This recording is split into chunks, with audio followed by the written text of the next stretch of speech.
আসসালামু আলাইকুম প্রিয় ভিউয়ার্স, শিকদার একাডেমিতে আপনাদের সকলকে স্বাগত।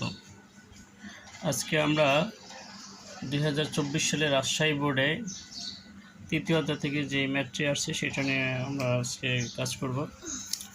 আমরা আগে উদ্দীপকটি দেখে নেই। তাই উদ্দীপক ইনপুট ছিল, উদ্দেশ্য শতসানি ছিল একটা, যে ইনপুট একটা, ইনপুট এটা আউটপুট। তাহলে উদ্দীপকটা প্রথমটা আর এটা হলো তৃতীয়টা না, এটা প্রথম, এটাও একটা মানে গেটের চিত্র, শতসানি চিত্র। তাহলে এখানে হলো কি যে প্রশ্নটা কি, ক নম্বর প্রশ্ন ছিল শতসানি কি, এরপর হলো a × a + a সমান a ব্যাখ্যা করো, কে এর মান লেখো এবং সরল করো। উদ্দীপকের চিত্র এ নির্দেশিত গেট দিয়ে XOR গেটের সমতুল্য সার্কিট বাস্তবায়ন করো। এই ছিল প্রশ্ন।